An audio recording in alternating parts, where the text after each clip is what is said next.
Late na kami nakapag-intindi ngayon ng aming mga paninda mga mare. Paano baga naman ay napasarap nga ho ng tulog. Naunahan na nga din ako ng kapatid ko dito sa pag-iintindi mga mare. At ayan, pagkabangon ko ay naglilinis na siya ng isaw ng manok. Parang medyo masama yata yung pakiramdam ko diyan. At ayan, kita nyo naman mga mare, yung mga bata na nga lamang yung pinagwalis ko dyan sa harapan. Pero kahit gayon, masama ang pakiramdam, ay dinagluto na nga din muna ako diyan ng dugo ng manok. Tapos si paring Bentot naman ho, ayan, at nakaluto na nga din siya ng aming uulamin. Nagumpisa na din ako magtuhog-tuhog nitong mga isaw mga mare. Bali na i-marinate naman na natin yan ng mga isang oras na. Ang benta ko naman hudi yan, bali per stick ay 10 pesos. At habang naghihintay yung kapatid ko na lumambot yung mga bituka ng baboy, ay ayan, at ginayat na nga din niya mga mare yung pipino at saka sibuyas. Medyo napaaga nga din ang bahagya yung kanyang pagagayat niyan kasi wala daw siyang ginagawa. Tapos nung naluto naman na at medyo malamig na itong bituka ng baboy, eh siya na din mga mare yung nagayat-gayat niya. Sabi ko nga sa kanya,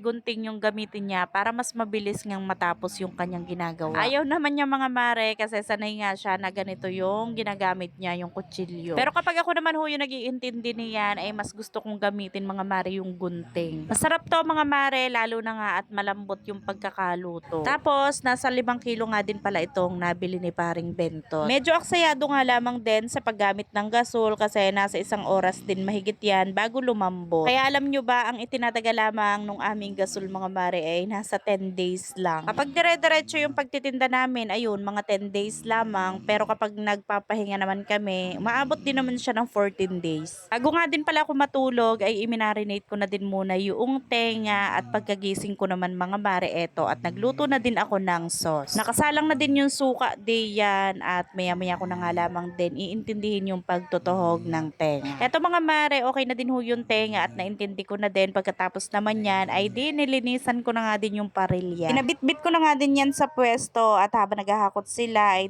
naligo na din muna ako. Habang naliligo nga ho ako ay nako, bumuhos naman ho yung ulan. Kaya ayan, kita nyo naman sa simento, basang-basa. Nakapag-display na din ako ng mga paninda at ayan, meron ngang nagpa-reserve ng ating inihaw mga mare at kukunin niya nga daw yan mamaya. Wala pa naman hong masyadong bumibili mga mare, kaya naman ayan at nagbalot-balot na din muna ako ng suka at sauce. Wala ho kasi din si paring Bentot para magbalot ng mga yan. Namamasada ho kasi siya sa mga oras na yan, kaya naman solo mood muna dyan ang person. Ayan, wala pa rin tigil ang ulan mga mare at ayan si paring Bentot, magsasakay nga ho siya ng pasahero. Medyo madalang yung tao kasi alam nyo naman, ganito yung panahon, ang sarap matulog. Pero tumila din naman ho yung ulan, siguro mga bandang 5:30 na. Tapos ayun, ganun lamang yung kagandahan kapag tumila yung ulan mga mare. Nako, talaga namang gutom yung mga people. Mga ganyang oras din naman talaga yung bilihan ng mga tao kasi pang ulam nila, yung iba pang pulutan, ganun. Kaya ayan, kukunti na lamang din yung ating mga paninda mga mare. Meron din naman ho kaming natira diyan, pero konti lang.